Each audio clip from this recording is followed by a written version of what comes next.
So I think it's worth remembering that this happens every time. The last time an election happened when we were in the midst of the campaign, Trump got sort of angry at Fox News. You remember when Megyn Kelly questioned him during the debates, it was a point of contention and everyone talked about, oh, is this finally the end of the relationship between Trump and Fox News?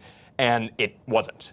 So I think he very occasionally, especially when Fox is focusing on his opponents, will get sort of annoyed at Fox, and it sort of dispels pretty quickly afterwards.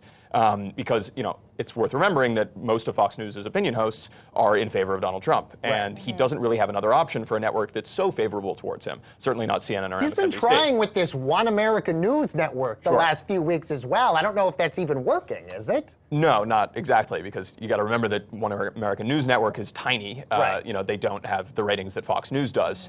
Fox News is the #1 cable news network, and Donald Trump kind of needs them. Donald Trump's base is pretty much the same as Fox News's base of audience. And certainly Fox News knows that their audience likes Donald Trump. So they also have to toe this line where they can't be overly critical of him, and their opinion hosts know that and pretty much toe the line. But from the perspective of these Democratic candidates who are willing to go onto Fox, Beto O'Rourke being the latest one, what is the strategy for them? Why are they doing this, and why is this a theme? Well, I think it's on a case-by-case basis.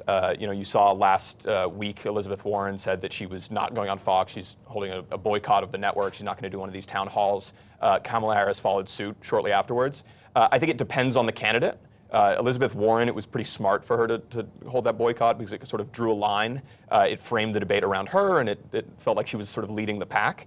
Pete Buttigieg doesn't have the sort of name recognition that Elizabeth Warren does, or Joe Biden, or Bernie Sanders. So for him, it makes a lot more sense for him to do these town halls. Fox News has a huge audience. His town hall got over 1 million total viewers. 1.1 million. And Bernie Sanders, by the way, got an amazing amount of viewers on the Fox. 2.6. Exactly, as well. And President Trump criticized Bernie Sanders being on that. But a lot of people are saying, some people are cheering Elizabeth Warren for not going on Fox News, but there are a lot of people who say, listen, even if you don't agree with the platform, you're still getting voters that potentially you might not be able to talk to. Is that a mistake for Elizabeth Warren not to go there, seeing that the ratings for the CNN town halls that a lot of them are doing are minuscule compared to the Fox? Yeah, especially compared to Fox. And I think, for me, the bottom line is this doesn't matter to Democratic primary voters. I don't think when it comes to the primaries, voters are going to remember who did a Fox News town hall and who didn't.